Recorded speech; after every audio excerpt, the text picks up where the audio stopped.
The speed of development is going to increase when Squadron 42 is released, or when at least when Squadron 42 hits beta.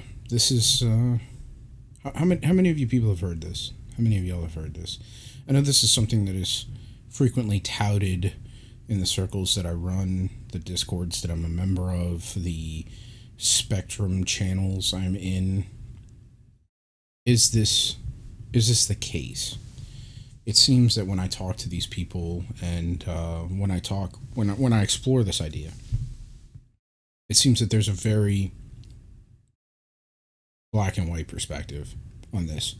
Either it's not the case, or it is the case, and it's going to be like it's going to go from the current development of the game to some sort of ludicrous speed. I I personally have a more nuanced opinion of what's going to happen when Squadron 42 is completed. I think some things will accelerate in speed of development, and others will not. First, I think we should look at what is really how do we measure development of the game right now? I mean, you look at the roadmap and it's pretty linear. You've got all these features and they complete these tasks and then the tasks are implemented. But I mean, how does a common citizen or a common civilian measure development speed in their opinion, right? What do you consider a successful development cycle in Star Citizen's persistent universe, right? And I only point to the persistent universe because, well, we don't have a roadmap for Squadron 42. We don't have a beta for Squadron 42. We don't have anything for Squadron 42. So really the only thing that we can measure is the development of the persistent universe. And to be honest with you, I think that's what most people are interested in. Most people kind of see Squadron 42 as a nice thing to have, but it's actually integral to the development of the persistent universe. And there's actually something there that I don't think a lot of people consider or don't readily remember when they discuss the two. We'll get back to that. I think that people should look at how you measure this, right? So how do you measure it? And most of the people that I've spoken to is three things. There are three things that people, civilians, backers, citizens, use to measure what is, in their opinion, the speed of development. Number one, first and foremost, seems to be ships. Everybody wants ships. Don't get me wrong, as a Banu merchantman and Polaris owner, I want my ships. They weren't cheap, and I want to see what they can do. I want to walk around in them. I want to take my friends up in them. There's nothing like taking someone who's never played Star Citizen before or hasn't played Star Citizen much, and you put them in a Carrack, and they just go, wow. It was the same reaction I had when I first started down this torturous path. Ships. That's the first thing. The second thing, gameplay loops, right? Gameplay loops. What gameplay loops are in? Mining, salvaging, repairing, medical gameplay, combat, certainly a gameplay loop. Bounty hunting, right? Mission running in terms of cargo delivery, right? Courier missions. There's trade, right? All these gameplay loops, and probably more to come. You know, the implementation of a gameplay loop is also something that people use to measure the development of the game. And thirdly is stability, right? And I'm going to couch that term in stability. It really encompasses a lot of things, but stability is really the best way to put it right now, because that seems to be the word that everyone is using to describe how terrible 3.9.1 was. Even CIG themselves in their recent Invictus launch week and 3.9.x postmortem. So let's take the first one, right? Let's take the first one. So when Squadron 42 is done, when Episode 1 is done, because let's not forget it's a trilogy, will there be an increased amount of ships that are released on an annual basis? Will there be that, right? A lot of people, let's take 2020 for example. This year has seen the release of the Carrack. This year has seen the release of the Cutlass Blue. This year has seen the release of the Prowler. This year has seen the release of the Cutlass Red. In development now is the Origin 100i, or 100 series, the Mercury Star Runner, and two as of yet unannounced ships, quote unquote. We know the Grin Rock is coming. It's going to be straight to drivable in 310, and they released a concept for G12 for the G12. Now the Carrack, there wasn't a lot of development done in 2020. Let's be honest. Most of that has been done over the last few years. It was just released in 2020. You could probably say the same for the Prowler. The Cutlass Blue was released and then unreleased. So not a lot of work was done for it in 2020 either, in my opinion. I think it was one of those things where COVID hit and they decided they needed to go back and find something to give the people to please them. And I think they found the Cutlass Blue sitting on the shelf needing fixes. Same thing with the Cutlass Red. And they went back, they took everything they learned with the black, implemented it into the blue and the red, plus a couple other little minor things, and then said, haha, you have two new ships. The Grey Cat Industrial was something that was promised promised last year's SitCon, and this straight to drivable mining buggy is going to be coming out, right? So let's do some math here. How many ships are actually going to go and have a lot of work done on them this year? Okay, let's go ahead and let's throw the Cutlass Blue, the Cutlass Red, and the Prowler in there. All right, they probably had a significant amount of work done this year. I don't think the Carrack had a significant amount of work done in 2020. So I'm not really going to count that towards clogging up the ship pipeline or being in active development, right? So that's 3 ships so far. We know the 100 series is coming. That's 4. And then you have the Mercury Star Runner is 5. And then you have the Hercules Starlifter is 6, right? And I only say the Hercules Starlifter because the sneak peeks that we've been getting indicate that the ship is pretty far in development. They're doing a lot of work on this. A lot of people, myself included, are suspecting that when we see the Q4 roadmap card, it will include the release of the Hercules Starlifter, at least the C2, possibly even the M2. I don't think you'll see the A2, but that's more or less what everybody's believing. So let's take a look at that's 6 ships, right? Six ships and 1 hypothetical. Right, 1 hypothetical. I don't want to really throw the Herky in there, but we know they're working on it, so I guess we can throw it in there. All right, so 7 ships. Now, how many of them are going to be released this year? Well, we already know the Prowler, the 2 Cutlasses, and I'm going to go back, thinking back on it, we're going to make that 1 ship because the blue and the red aren't radically different. The blue's got a little bit of a canopy change. They've got the same kind of airlocks. All they do is repurpose that middle room. Both of them were based off of the black. So, I mean, we'll just call it Cutlasses, right? So that's 2.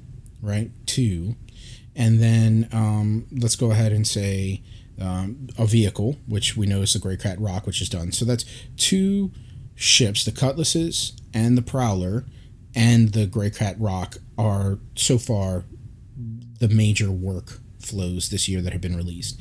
You've got the Mercury Star Runner, which according to the roadmap hasn't made any progress at all, even though in their monthly reports they state the opposite of that it has made progress. So that'll be 4. And if the Hercules Starlifter, we know they're working on it. If it's released this year, 5. If it's not released this year, then 4 ships, which were worked on in this year, will be released in this year. Oh, and the 100 series, so 5. Excuse me. So that's 5. Okay, so you got 5 ships that are released this year. So let's say, that if you go back and look, it's actually 4 ships in a vehicle. If you go back and look, that's pretty average for Star Citizen. That's pretty average. There's not that many years where they've released more than 5. In fact, I think 5 is quite a few, 4 ships in a vehicle. So are we going to go from 5 ships when Squadron 42 is developed and in beta or released to 7, 8, 10 ships, right? Maybe we get to 6 or 7, depending on the complexity of the ship. Light fighters, which you've been seeing a lot of, hint, hint, wink, wink, and I'm going to get to that later, is they're really easy to develop. But capital ships, medium ships, large ships, they require interiors, a whole new level of animation and artwork that need to be developed and implemented and tested, etc., etc. So they're much, much, much, much, much more involved. So will we see an increase in ship development? And the answer to that is I don't think so. The reason why I don't think so is because most of the ships that are in development that you're seeing right now are needed for Squadron 42, or at least most of the ships that have been developed. There's a couple ships that I left off that list that a lot of people don't realize are actually being worked on, but we know are being worked on. We know they're actively working on the Idris. We know they're actively working on the Javelin. We know that they're actively working on the Bengal, right? These three ships, we know that they're working on the Gladius, by the way. The Gladius is getting a weapon rack in 310, which, on a side note, hilarity ensues knowing that the UAE Navy's premier light fighter has more weapon racks than its premier gunboat, the Hammerhead. I digress. We know that these ships are all being worked on, right? But they're all being worked on because they're in Squadron 42. So why haven't we seen them yet, right? If they're almost done, which is what we're led to believe, if they're almost done, why haven't we seen them yet? And I think the reason why we haven't seen them yet is because right now, the back-end services don't really support capital ship gameplay. They can only really get 50 people on a server at once, and during Invictus launch week, they ran some tests with some 60-man servers to test out the stability. So are you going to put the whole server on a freaking Javelin, or more than 3/4 of the server on an Idris? That's one thing, right? What are they going to do? Claim jumpers? That's the other thing. And last thing is, it's not just a back end thing; it's a balance thing. Let's say that they do get up to 80 or 100 members in a server. How are you going to kill an Idris? They were about to put an Idris mission in, and the reason why they couldn't get it in was because they couldn't figure out the balance.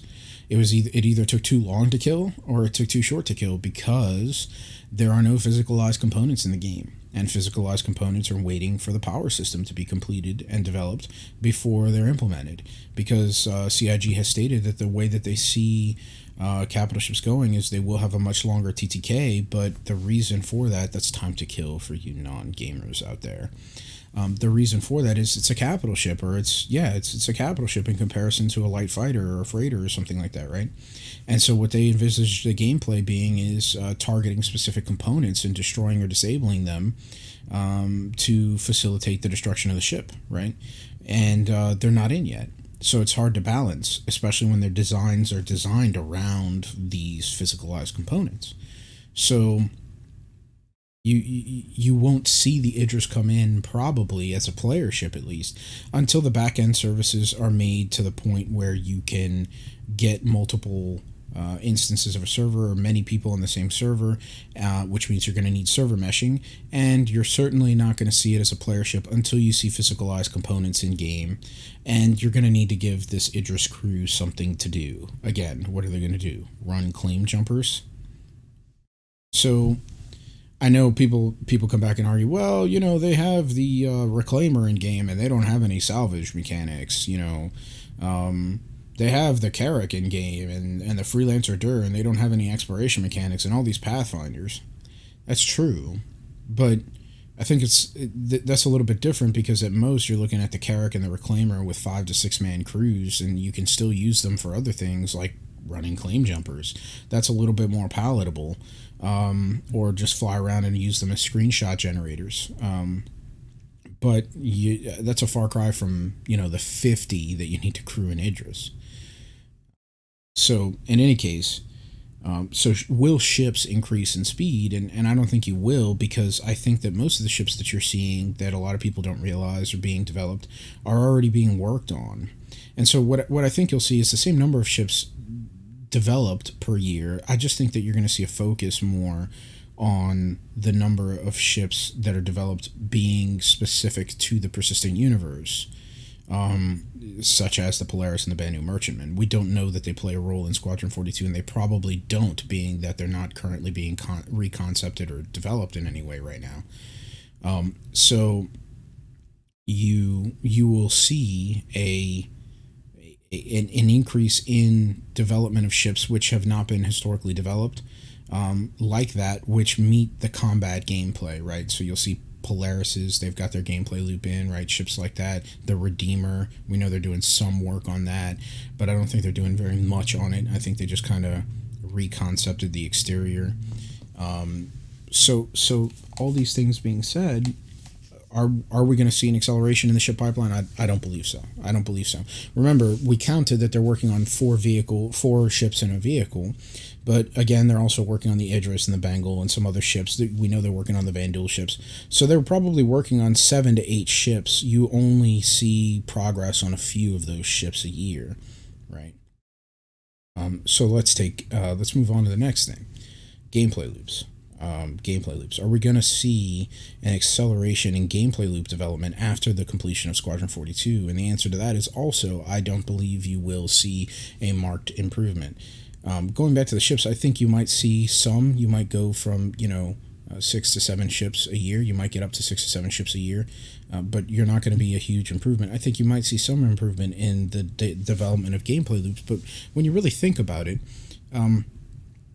what does Squadron 42 need? What does Squadron 42 need?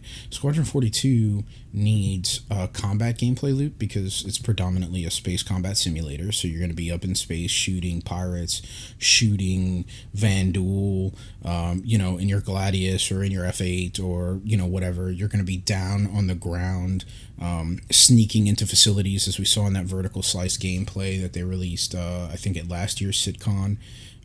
Which, by the way, I don't think that that's any coincidence that now you're starting to see FPS stuff appearing on the roadmap, right?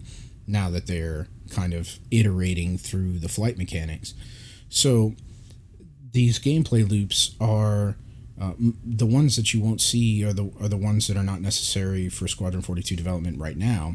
But what you're seeing is a lot of emphasis on the combat models, because it's predominantly what you do in Squadron 42. So everybody's saying, okay, well, that means that this team, which is working on the combat models, they're going to shift over and start working on salvage or exploration and all this. And I don't believe that's the case, because I think that these are independent teams that are all working on these things already. The combat team is the one that you see at the forefront because it's most relevant to Squadron 42 technology. It's also the most polished gameplay loop because it's the one that's most necessary for Squadron 42, period. So once Squadron is released, are people from the FPS gameplay teams and from the combat gameplay teams going to shift over and start working on the salvage gameplay or the exploration gameplay or the repair gameplay? And the answer to that is probably not. I mean, first of all, the combat is going to be an iterative process, so they're going to be constantly iterating on it. And you can make the argument that they don't need a full team to continue iterating on it, which is true. But how many of those people are going to have the same specialties as those working on repair and salvage, which may require different engineering and developmental proficiencies to complete, right? And there might be a couple, but there's not going to be a huge amount of them. So I don't think that you're going to see an acceleration in these gameplay loops being developed and released, at least in any market fashion. For instance, one of the biggest problems that they have is core technologies that they need to solve before they can implement some of these gameplay loops. Salvage requires the power system, and they were very clear on that. The power system is the system of pipes and cables and stuff that is running through your ship, which connects the physicalized components together and tells your ship what to do and how to be when you plug in these components. Additionally, the power system is going to carry fluids like oxygen and water and fuel, right? And so when you go into salvage a ship, and you're going to be able to siphon these liquids out. You're going to be able to steal these components. You're going to be able to crunch up the hull. These are all things that are needed in salvage. So the power system is the baseline for that, right? Because it determines how the vehicle, it allows for physicalized components. It determines how the vehicle is going to proceed forward in terms of, how it's going to be destroyed. And it also governs all the fluids and power things that are running through the ship. So is the power system all of a sudden going to start being developed at a faster rate? Is salvage going to be released sooner? Is, exploration going to be released sooner? And the answer to that is no, I don't believe so. I don't believe so, right? I don't think that that's going to happen. That's my opinion. Now, I do think that acceleration will increase in certain ways, right? And Those are things that I'm going to talk about here after I cover stability. But just note that I don't want to appear as though this is all negative and doom and gloom. I just want to set the realism, right? The stage for realism. So stability. That's the third thing that I covered. What do they need for stability? Does it have anything to do with Squadron 42, right? That's the third measure that everybody uses for progress. So stability.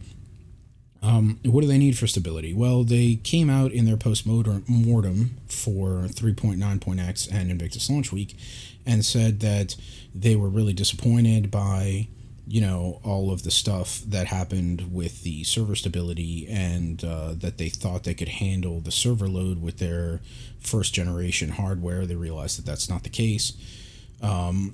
But one thing that we're seeing now is that they recognize this, and they have stated that they're working towards the implementation of upgraded backend services to take place sometime this year. So we're going to start seeing stability from a hardware perspective there.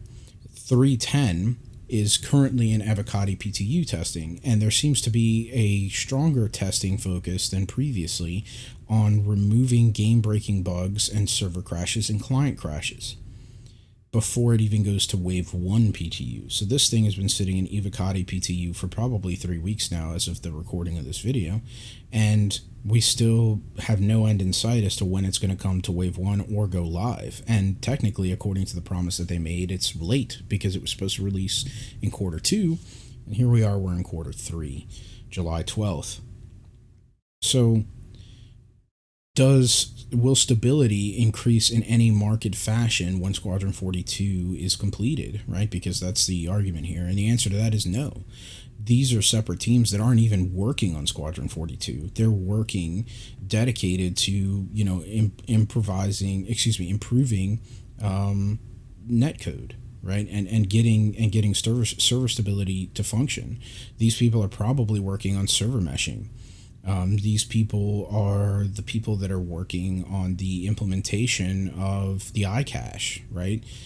These are things that are not readily necessary for Squadron 42 development. The only thing that we know as far as the iCache might be related to Squadron 42 is that a dev recently posted saying that a version of server-side object container streaming was needed for saving the game in Squadron 42, but the iCache we know is a separate sort of entity to that, and server-side object container streaming is just a module of it, or a technology that is used by it, right, by the iCache. So are there people working? The question is, are there people working on Squadron 42 that have the speciality to work on the server stability and server connectivity issues? And again, the answer to that is I don't think so. I think you might have a couple of people doing that, because when you're playing Squadron 42, you're on your own server for the most part. You might have some live services, but you're not going to have people that are working on this kind of stuff, right? You're not having people that are going to work on server meshing, that are going to be tasked to primarily and predominantly work on Squadron 42, and then you're going to untask them when Squadron 42 is released. I just don't see that happening.